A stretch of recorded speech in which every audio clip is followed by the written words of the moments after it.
Hello viewers, welcome to my tips and quick English in Bengali. তো আজ এই ভিডিওতে আমি তোমাদের সাথে শেয়ার করব একটা সেন্টেন্সকে দেখে কিভাবে তোমরা বুঝবে যে এখানে কোনটা ডিপেন্ডেন্ট ক্লজ আর কোনটা ইন্ডিপেন্ডেন্ট ক্লজ। এবং এর আগে যে ডিপেন্ডেন্ট আর ইন্ডিপেন্ডেন্ট ক্লজের যে ভিডিওটা দেখেছিলাম সেটা যদি না দেখে থাকো অবশ্যই করে দেখে নিও, তাহলে কিন্তু এই ভিডিওটা বুঝতে তোমাদের খুব সুবিধা হবে। তো প্রথম যে সেন্টেন্সটা রয়েছে দেখো, scientist say that the sun is the big ball of fire. তো ইন্ডিপেন্ডেন্ট ক্লজ মানে কি, যে ক্লজটা স্বাধীনভাবে নিজের অর্থ প্রকাশ করে। ইন্ডিপেন্ডেন্ট ক্লজের আরেকটা নাম কি, এটাকে বলা হয় প্রিন্সিপাল ক্লজ বা মেইন ক্লজ। আর ডিপেন্ডেন্ট ক্লজের আর এক নাম কি, ডিপেন্ডেন্ট ক্লজ হচ্ছে যে ক্লজটা নিজের অর্থ স্বাধীনভাবে প্রকাশ করতে পারে না, তার জন্য কি করতে হয়, তাকে প্রিন্সিপাল ক্লজের অংশের উপর নির্ভর করতে হয়, বা প্রিন্সিপাল ক্লজের অর্থকে যে বাড়িয়ে বলতে সাহায্য করে সে হচ্ছে ডিপেন্ডেন্ট ক্লজ বা সাবঅর্ডিনেট ক্লজ। তো প্রথম যে সেন্টেন্সটা রয়েছে দেখো, scientist say that the sun is a big ball of fire. অর্থাৎ এখানে কোনটা প্রিন্সিপাল ক্লজ, তাহলে হচ্ছে দ্য সায়েন্টিস্ট, তাহলে শুধুমাত্র সায়েন্টিস্ট সেই, বিজ্ঞানীরা বলে, কি বলে, তাহলে এটা হচ্ছে প্রিন্সিপাল ক্লজ। এবার কি বলে সেটা এবার পরে বলছে, তাহলে এটা হচ্ছে ডিপেন্ডেন্ট ক্লজ, অর্থাৎ এটাকে কি বলবো, সাবঅর্ডিনেট ক্লজ। তাহলে বিজ্ঞানীরা কি বলে, যে সেই ভার্বের অবজেক্ট হিসাবে এখানে বসেছে, তাহলে এটাকে কি লিখবো, সাবঅর্ডিনেট, এটা নাউন ক্লজ হয়ে যাচ্ছে। বিজ্ঞানীরা কি বলে, বিজ্ঞানীরা বলে যে সূর্য হলো একটা জ্বলন্ত আগুনের গোলা।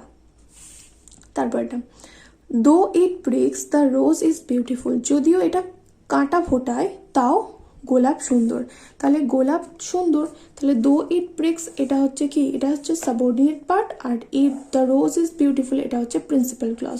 তাহলে এটা কি লিখবো, এটা হচ্ছে subordinate adverbial clause, adverbial clause.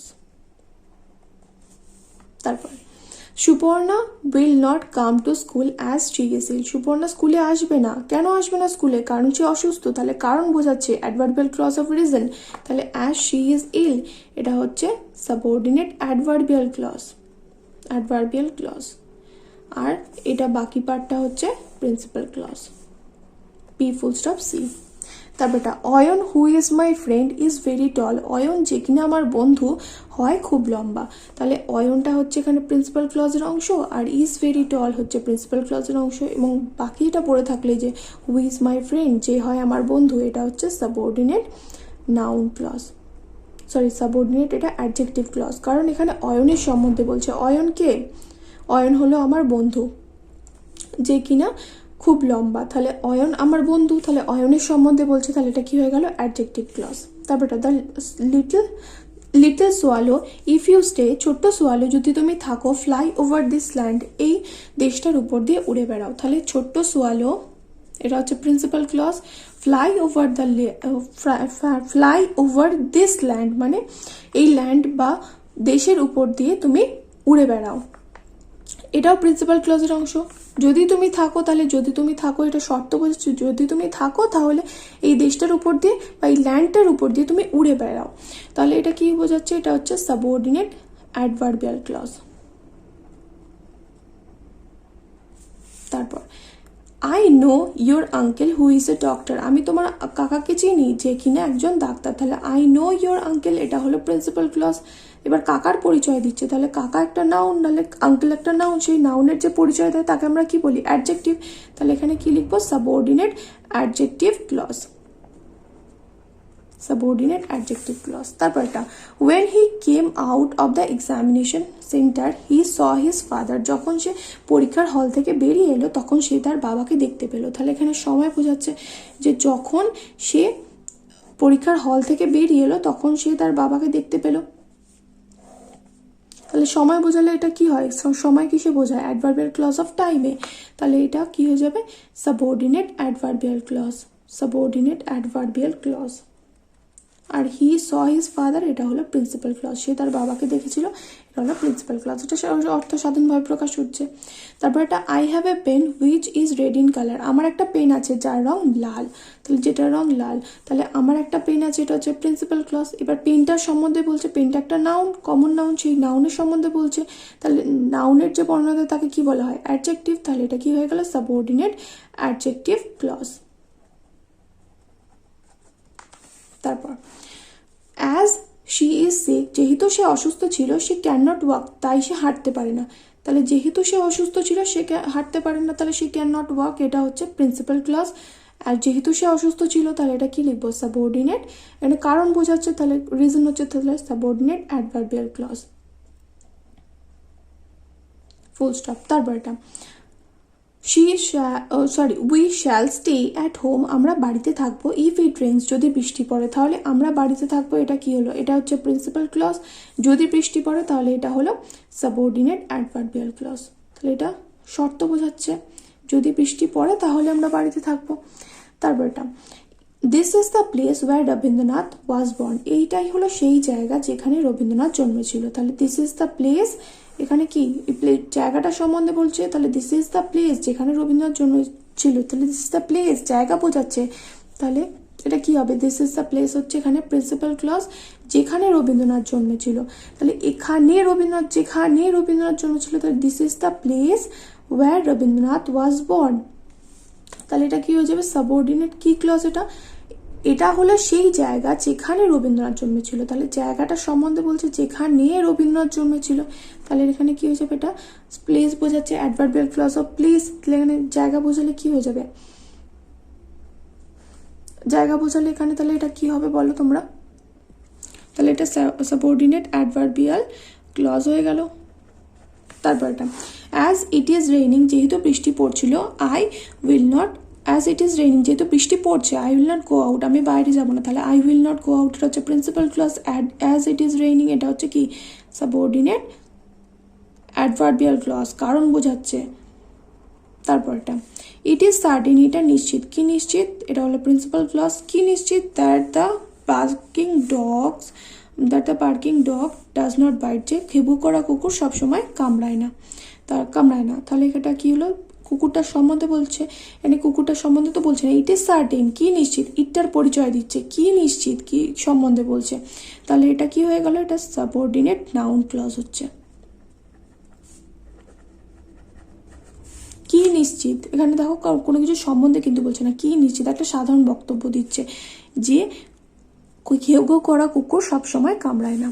তারপর what he says is not true, যেটা সে বলে সত্য নয়, তাহলে হোয়াট হি সেজ এটা কি, ইজ নট ট্রু হচ্ছে, এটা হচ্ছে প্রিন্সিপাল ক্লজ। হোয়াট হি সেজ যেটা সে বলে মানে কি, তাহলে হোয়াট হি সেজ এটা হচ্ছে প্রিন্সিপাল ক্লজ। এখানে তো হয়ে গেল ইজ নট ট্রু, তাহলে এখানে এটা হবে সাবঅর্ডিনেট নাউন ক্লজ, যেটা সে বলে, তাহলে নাউন ক্লজ। তারপর এটা if you meet Zarin give her this book, যদি তোমার জারিনের সাথে দেখা হয় তাহলে তাকে এই বইটা দিয়ে দিও, তাহলে এখানে যদি দেখা হয় তাহলে বইটা দিও, গিভ হার দিস বুক এটা হচ্ছে প্রিন্সিপাল ক্লজ। যদি দেখা হয় তাহলে এটা কি, সাবঅর্ডিনেট অ্যাডভার্বিয়াল ক্লজ বোঝাচ্ছে, অ্যাডভার্বিয়াল ক্লজ। তারপর এটা বলেছে that he is innocent is known to us, যে সে যে নিষ্পাপ বা সে যে দোষী নয় সেটা আমাদের সবার কাছে জানা। তাহলে সে যে নিষ্পাপ, তাহলে এখানে বা সে যে সৎ, এখানে অনেস্ট রয়েছে, ইনোসেন্ট না। That he is honest, innocent থাকলেও একই ব্যাপার হতো, সে যে সৎ সেটা আমাদের কাছে জানা, তাহলে এটা কি, ইজ নোন টু আস এটা হচ্ছে প্রিন্সিপাল ক্লজ। সেই যে সৎ এটা হচ্ছে কি, সাবঅর্ডিনেট নাউন ক্লজ, কারণ এখানে দ্যাট রয়েছে, সেখানে এই যে ইজ এর ভার্বের সাবজেক্ট হিসাবে কাজ করছে। তারপর 17 নম্বরটা রয়েছে, দেখো he return home when it was raining, সে বাড়ি ফিরেছিল, কখন বাড়ি ফিরেছিল, যখন বৃষ্টি পড়ছিল। তাহলে এখানে কখন বাড়ি ফিরেছিল, এখানে সময় বোঝাচ্ছে, দেখো ওয়েন ইট ওয়াজ রেইনিং, তাহলে এখানে এটা হচ্ছে প্রিন্সিপাল ক্লজ আর এটা সাবঅর্ডিনেট অ্যাডভার্বিয়াল ক্লজ। তারপর he is so weak that he can not walk, সে এতটাই দুর্বল যে সে হাঁটতে পারে না, তাহলে he is so weak that he can not walk, তাহলে হি ইজ সো উইক এটা হচ্ছে principal clause, that he can not walk এটা হচ্ছে সাবঅর্ডিনেট নাউন ক্লজ। তারপর এটা হি ইজ এ কিং, সে একজন রাজা, হু ইজ ভেরি পাওয়ারফুল, তাহলে রাজার সম্বন্ধে বলছে, তাহলে এটা প্রিন্সিপাল ক্লজ আর এটা কি, অ্যাডজেক্টিভ, সাবঅর্ডিনেট অ্যাডজেক্টিভ ক্লজ, রাজা সম্বন্ধে বর্ণনা দিচ্ছে, তাহলে সাবঅর্ডিনেট অ্যাডজেক্টিভ ক্লজ। তারপর এটা অলদো হি ওয়াজ আনওয়েল, যদিও সে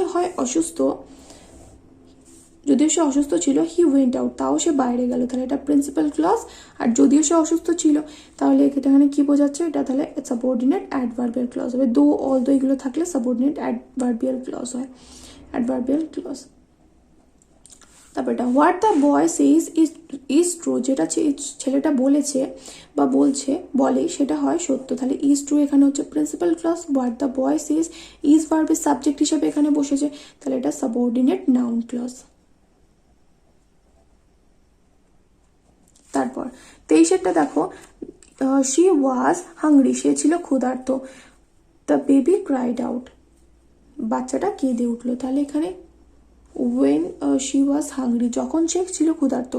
when she was hungry the baby cried out, যখন সে ছিল ক্ষুধার্ত বাচ্চাটা কেঁদে উঠলো, তাহলে এখানে কি রয়েছে দেখো, when she was hungry, যখন সময় বোঝাচ্ছে, the baby cried out, তাহলে এটা হলো প্রিন্সিপাল ক্লজ আর এটা সাবঅর্ডিনেট অ্যাডভার্বিয়াল ক্লজ।